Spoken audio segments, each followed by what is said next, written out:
Assalamualaikum warahmatullahi wabarakatuh. Selamat datang kembali guys di channel Trader Efek. Oke, kali ini kita akan nge-review sekaligus menganalisa kembali goal. Apakah kita akan dapatkan peluang? Kalau kita lihat ya, baru saja ini goal sudah hit target pertama di swing weekly ini ya. Ini kita tandai kemarin. Nah, terus bagaimana kira-kira? Apakah kita akan mencari peluang buy atau sell atau gimana? Apakah kita sudah ketinggalan? Nah, oke ya, kita akan menarasikan kembali karena ini sangat penting. Kuncinya adalah narasi. Baru kita nanti akan mencari peluang. Kalau ada narasinya mantep gitulah, cocok lah ya gitu ya. Oke, di sini kalau misalkan kita lihat, kita perhatikan di time frame weekly ini kan sedang kenceng-kencengnya naik, artinya trennya memang lagi uptrend ya, lagi sangat kuat.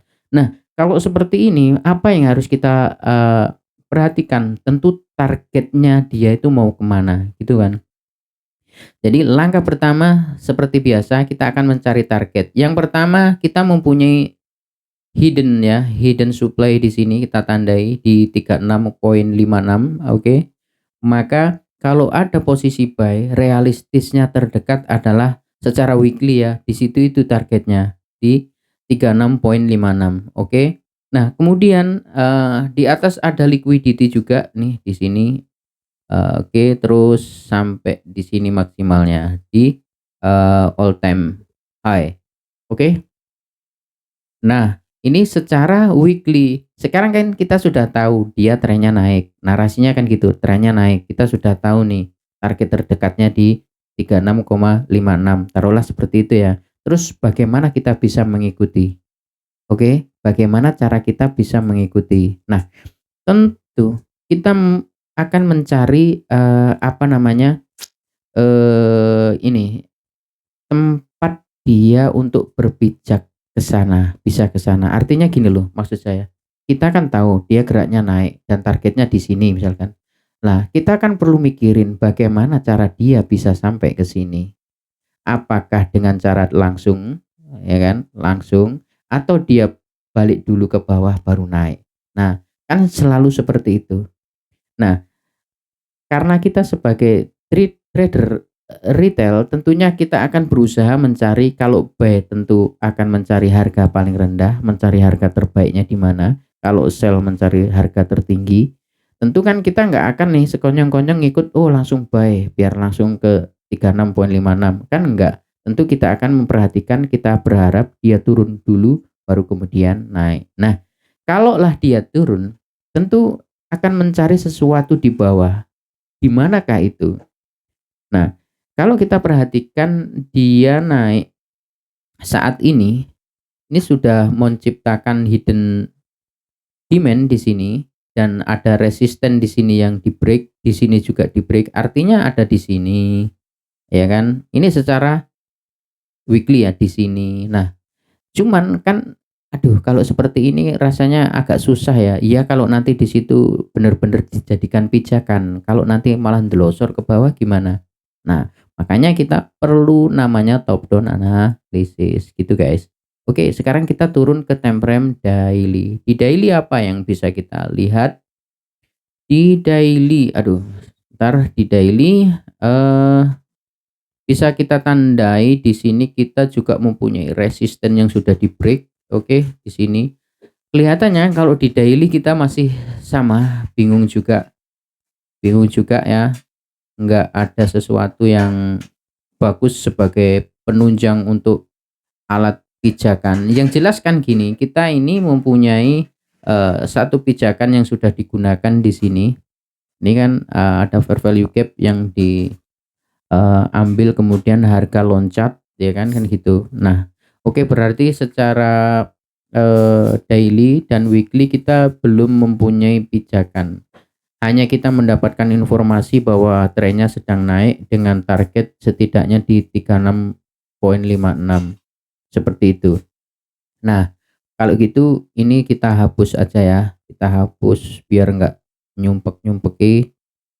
Kita kasih tinggal yang target aja. Oke, sekarang kita turunkan time frame ke H4. Nah, di H4 itu seperti ini. Nah, Di H4 saat ini apa yang bisa kita perhatikan, saat ini H4 kalau kita perhatikan di sini, sebentar kita cek dulu. Oke, ini ada liquidity yang diambil, kemudian, eee, naik di sini ada low-nya di sini, berarti kita mempunyai ring trading saat ini untuk skala H4 itu bisa kita pakai yang ini sampai ke sini. Oke, kayak gini. Nah, terus kemungkinan ini akan menjadi fair value gap. Nah, maka kita bisa mencari peluang buy ya di zona fair value gap ini kemungkinan ya kan. Nah, itu. Ini secara H4. Berarti kalau secara H4 ya kita mengasumsikan tuh gini, guys. Kita berekspektasi di H4 itu dia turun gini, kemudian naik ke sini. Nah, itu kan narasinya kita itu seperti itu. Nah, nanti kita lihat bener nggak seperti itu. Nah, terus kita hapus saja biar nggak ini, kita turunkan time frame dulu ke H1 mungkin lebih detail. Nah, kalau di H1, kalau kita perhatikan di H1, nah ini, nah, ntar ini hapus saja. Ini nih penting ini. Kita mempunyai liquidity, satu liquidity ini diambil kan, bisa diperhatikan. Low yang saya tandai ini diambil oleh low ini. Ini adalah proses pengambilan liquidity yang menyebabkan harga kemudian loncat, ya kan? Nah, setelah loncat kita lihat ada banyak liquidity ya, buy set yang babat habis. Nah, saya tandai langsung berupa trendline gini aja. Ini kan semua liquidity yang sudah diambil kan oleh satu gerakan naik ini. Kayak ginilah ya, nggak terlalu rapi, nggak masalah. Oke. Nah, jadi gini, ceritanya kan gini, di sini ada bahan bakar atau pom bensin, ibaratnya seperti itu ya, anggap seperti itu. Kemudian kendaraan ini mengambil ambil bensin kemudian melaju kenceng. Nah, membabat habis ini semua. Target-target ini dibabat habis. Nah, kira-kira kalau seperti ini bagaimana? Padahal kita masih mempunyai target ini sampai ke sana. Nah, ya kan? Masih mempunyai target sampai ke sana. Apakah bahan bakar yang ada di sini saat ini stoknya masih cukup untuk membawa harga sampai ke sana? Nah, itu yang perlu kita perhatikan. Kalau nggak cukup kan tentu dia akan balik lagi untuk mencari mengambil bahan bakar. Ya pullback dulu langsung ke sana, gitu kan. Nah, terus kira-kira di mana? Nah, kita bisa menggunakan Fibo kayak gini tadi. Nanti kita akan mencari di zona diskon. Nah, oke, berarti kalau seperti ini kita akan menggunakan ya setidaknya mungkin di sini ada fair value gap. Mungkin kita bisa gunakan di sini. Ini adalah zona diskon yang kebetulan ada fair value gap. Mungkin kita akan bisa mencari ancang-ancang buy di fair value gap sini. Nah, kalau nanti sampai masuk zona London kok masih di sini. Nah, apakah kita perlu nunggu dia ke sini atau langsung buy langsung ke sini? Nah, begini, kalau saya, kalau nanti masih London kill zone masih di sini dan membuat konfirmasi di time frame M5 ya kan, ada pola sell, maka saya akan scalping sell targetnya di sini. Berarti dia akan didorong untuk pullback dulu, mungkin nanti New Yorknya baru dia akan follow trend lagi untuk mencapai target di sini.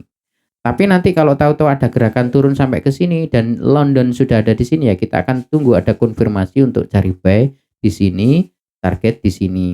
Ya kan di sini atau setidaknya di high-nya ini. Jadi seperti itu. Nah, gitu guys. Jadi cara menarasikan itu seperti itulah. Nanti konfirmasinya gimana? Ya konfirmasinya seperti yang saya share di video tadi ya kan. Contohnya seperti itu dan video kemarin yang saya upload. Oke. Nah, misal kalau dia turun sampai sini nggak ada konfirmasi gimana? Ya kemungkinan ini akan buat liquidity lagi, di sini masih ada zona gitu. Berarti manfaatkan di sini. Jadi intinya kalau ada, ini, sudah ada pengambilan liquidity, tapi ini berpotensi menjadi liquidity juga. Berarti kalau di sini nggak ada konfirmasi, jangan diambil karena sangat riskan. Ada kemungkinan dia akan ngambil menyapu semua ini, gitu.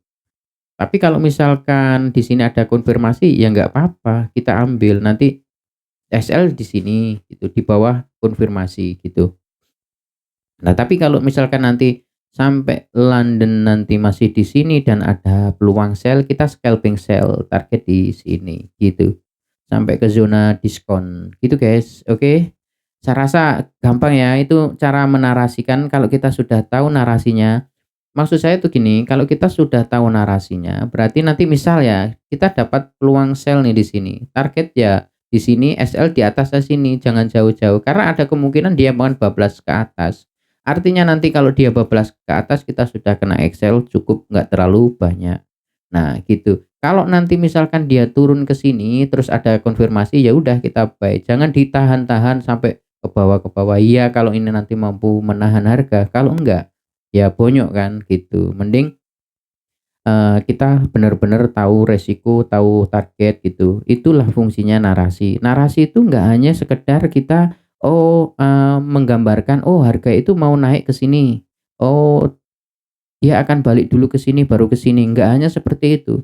Dari narasi itulah kita akan menentukan target dan SL. Jadi seperti itu. Ketika kita sudah bisa menarasikan harga, artinya kita sudah tahu dong di mana letak target kita, di mana letak SL kita. Jadi seperti itu. Makanya inilah, bagian teknik yang menjurus ke money management. Dengan demikian kita akan trading dengan secara teratur, terstruktur. Seperti itulah kurang lebih, oke? Oke guys, saya rasa cukup, saya akhiri. Wassalamualaikum warahmatullahi wabarakatuh.